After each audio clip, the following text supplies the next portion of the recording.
Today on Seeds of Gold, we visit a farm and holiday destination. Who knew? They say a bird in the hand is worth two in the bush. This farm and holiday destination has specialized in rearing ducks. Ducks are very popular in Asia, and China particularly has the largest population of domestic ducks. The proprietor for this farm, Mr. Bart Kakoza, yes, the journalist, decided he's going to make duck meat the in thing. His farm sits on 67 acres of land, exactly 13 kilometers from Zirowe along Zirowe-Chichusa Road in a village called Masungwe. On arrival, we are welcomed by FARM, an acronym for Farm, Accommodation, Retreat and Meals. Now you know what to expect. This is literally a dream farm. This episode of Seeds of Gold is dedicated to duck rearing. Such warm birds. What a welcome. Ducks can be reared for meat and eggs. The breed on this is the Peking duck.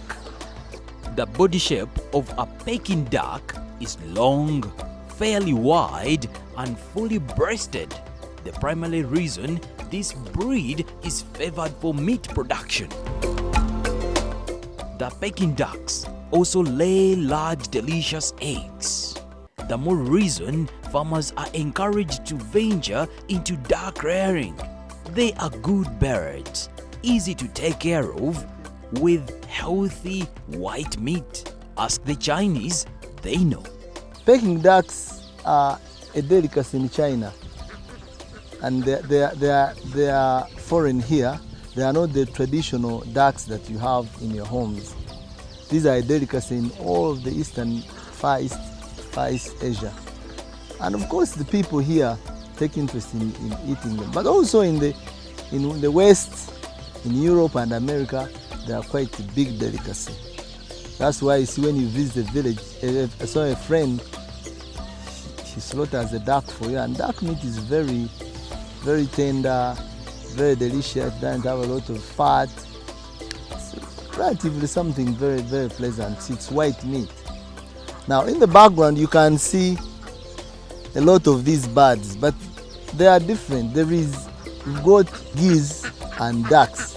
Now most people mistake ducks for geese.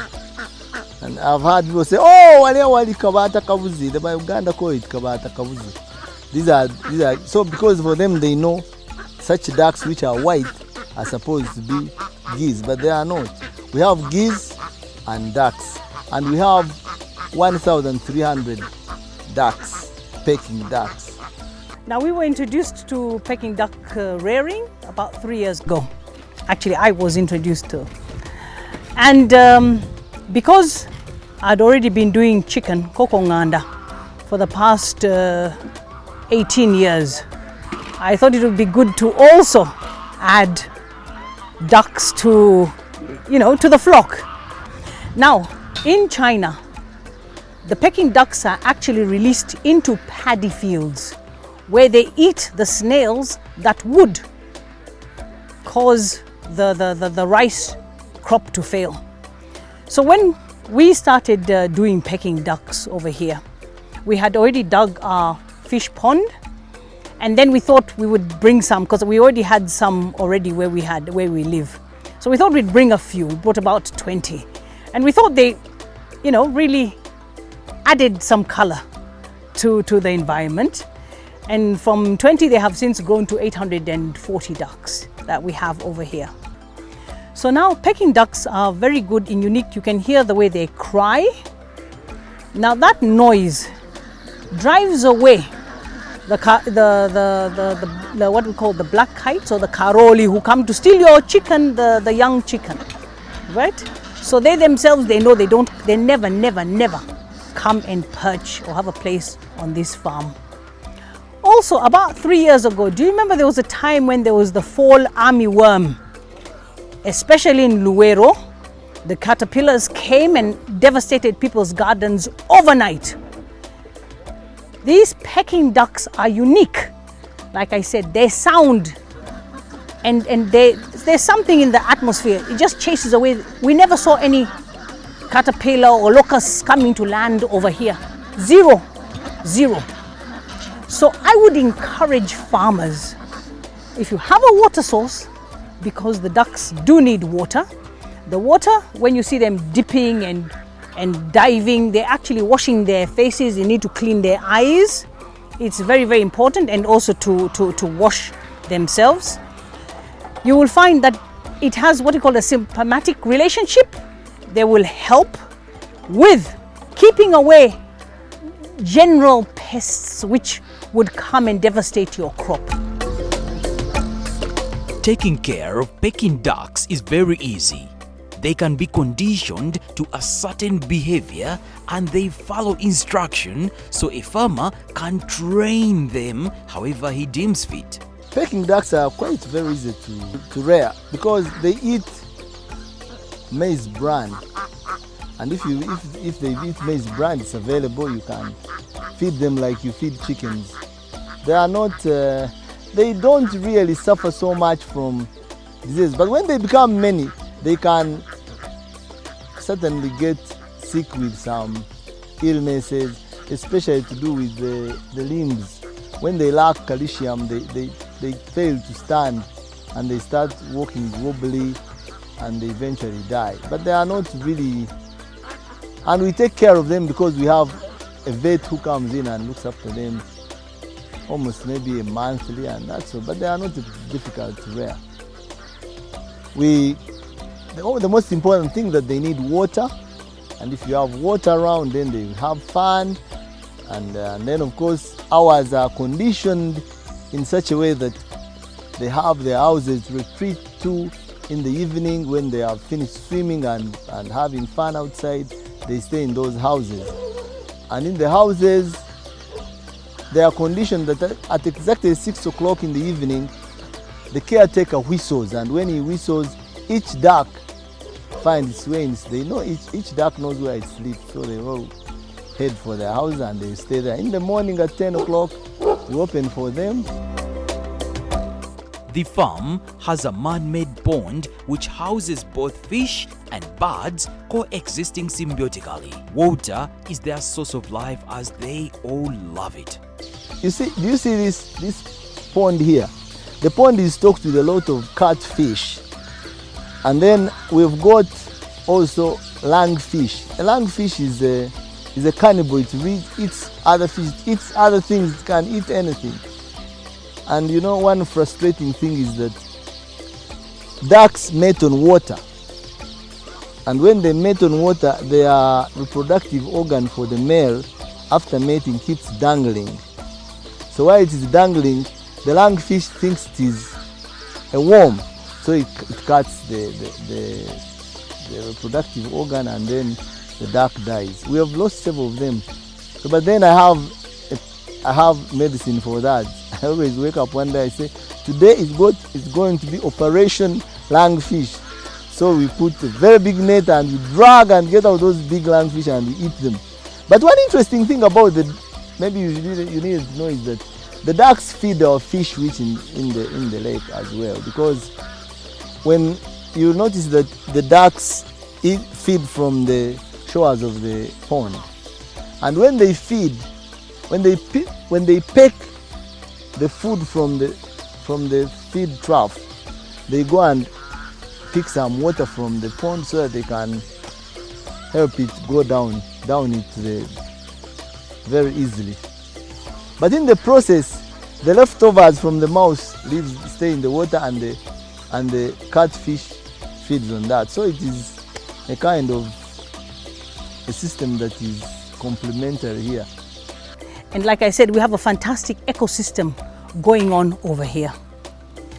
So we do not separate the chicken from the ducks or from the geese. Our farming is unique. Our daughter is studying veterinary medicine, and she complains and says, you should keep them separately. But we said, but some of these chickens, they believe they are ducks, so they are friends. Even in the evening, you find some chickens are actually sleeping with the ducks. And that's what they've been used to since they were young. So I said, are you going to tell this chicken, you run away from here? Because their friends are in this house, and that's where they are comfortable to sleep. Pekins grow fast and start laying eggs when they are about 26 to 28 weeks of age and can be kept economically for about 40 weeks. If fed well, these ducks can lay between 200 and 300 large white eggs annually. Gestation in terms of, they are both supposed to be 33 days, 32, 33 days. But ours, a Peking duck never sits on eggs. They just lay eggs and then you take them for incubation. So we take them for incubation and incubate them and bring back the ducklings and they grow them here. They basically don't sit on eggs. We will go for a short commercial break, and when we return, Bart shares his inspiration.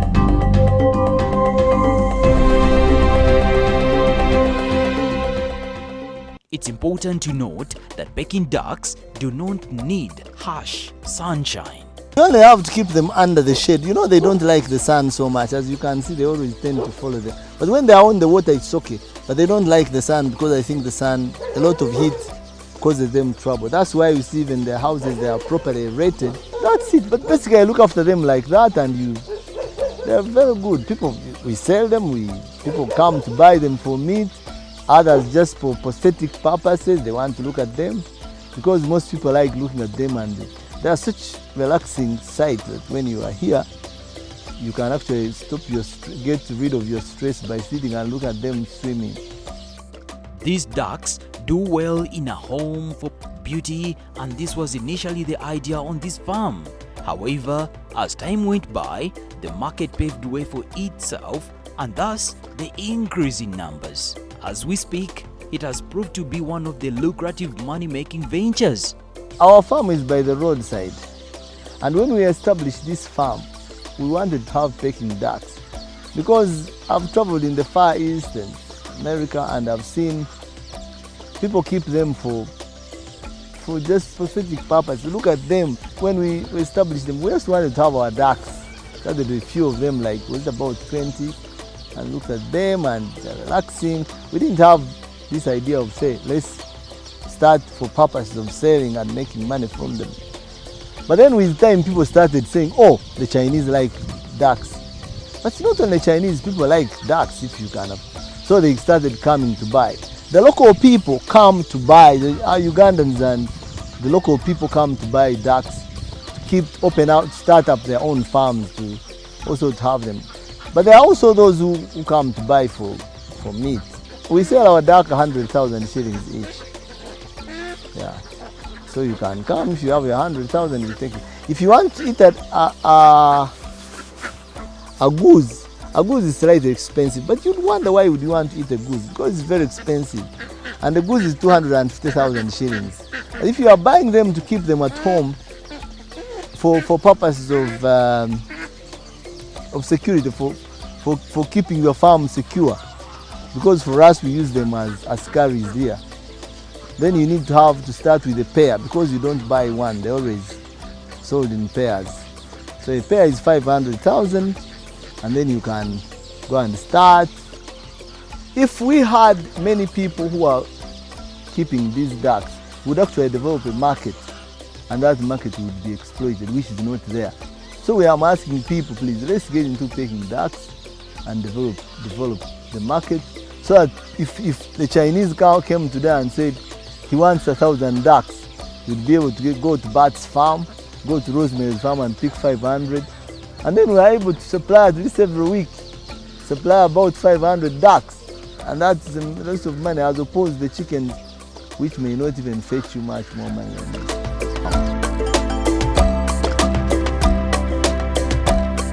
you step on this farm, nature welcomes you.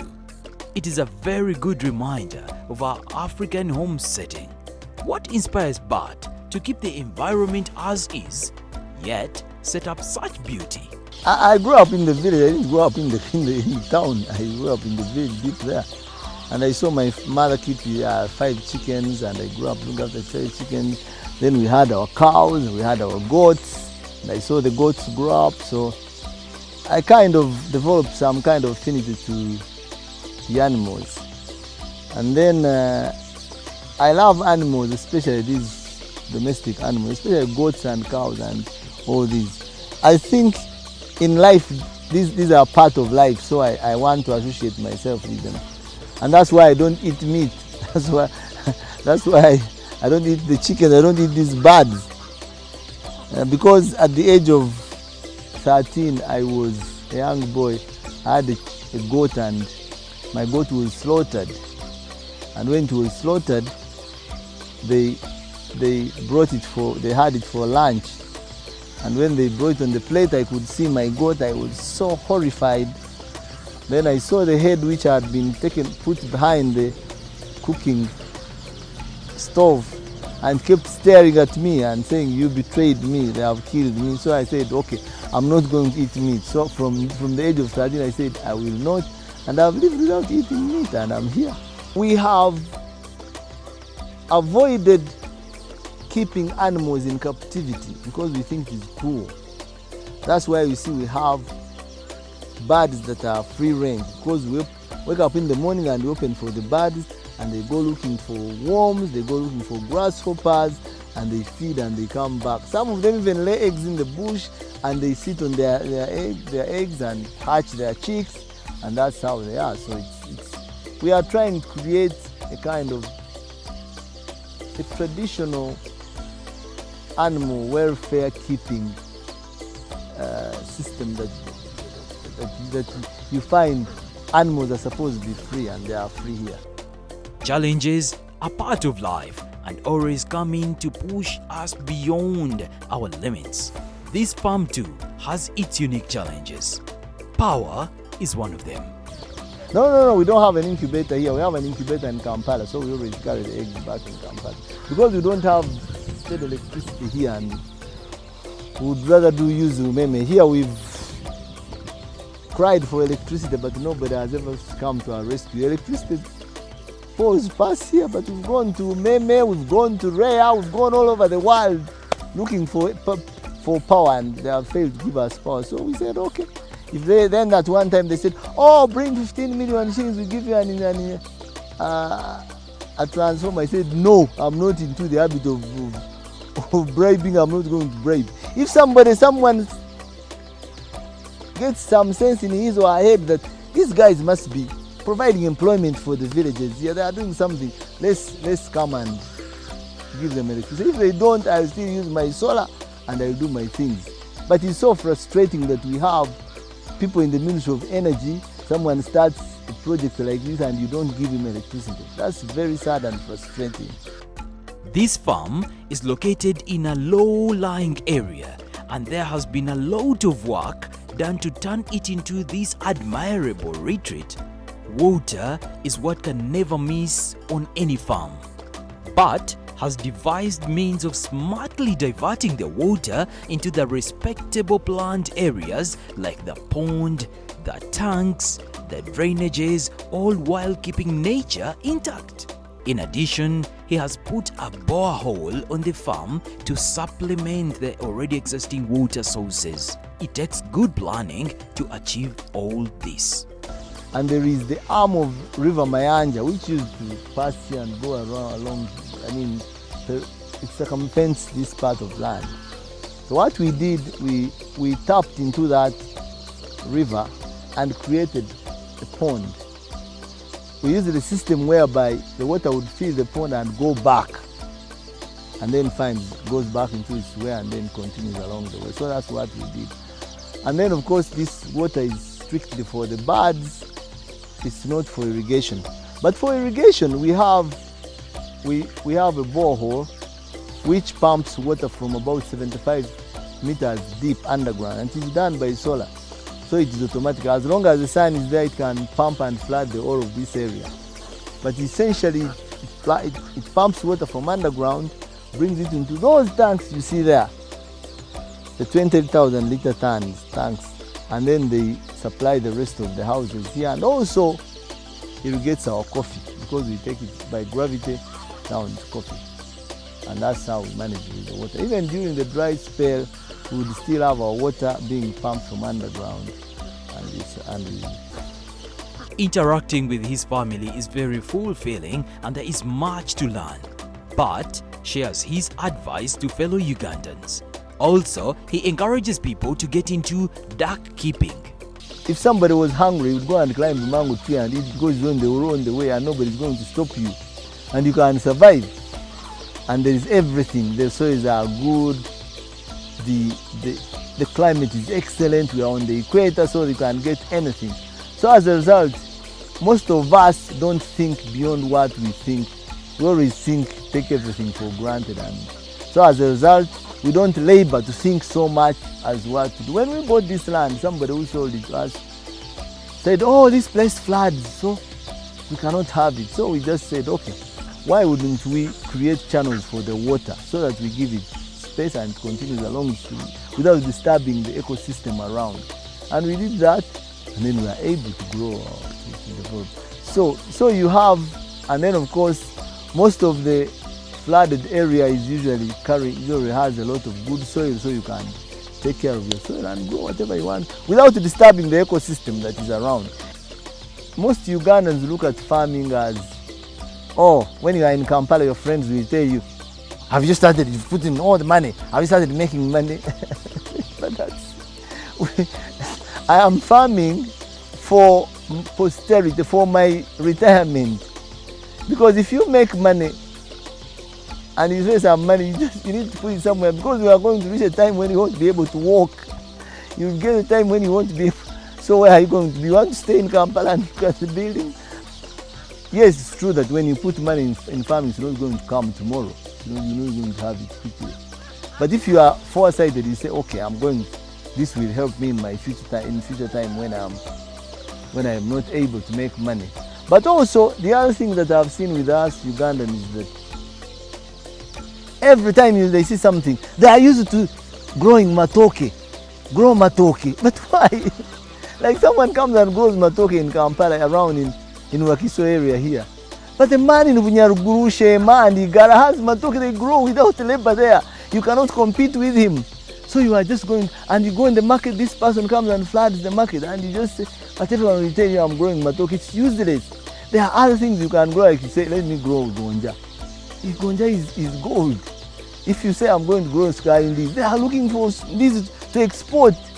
When we did these ducks, someone said, where are you going? Are you getting that? It's not about market. Somehow, about 3 weeks ago, somebody came and wanted to buy 60 ducks.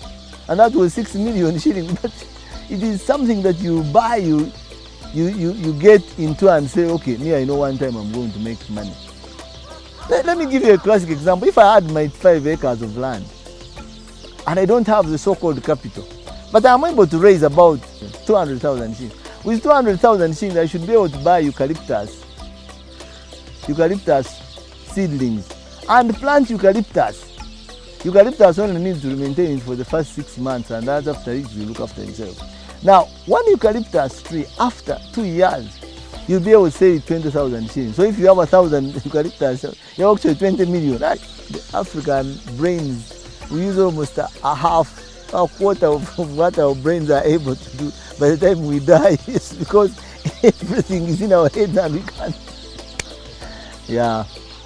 The future for this farm is well defined, and there is no room for mistakes. The accommodation, meals and retreat is underway and very promising, as you can see the structures on the farm.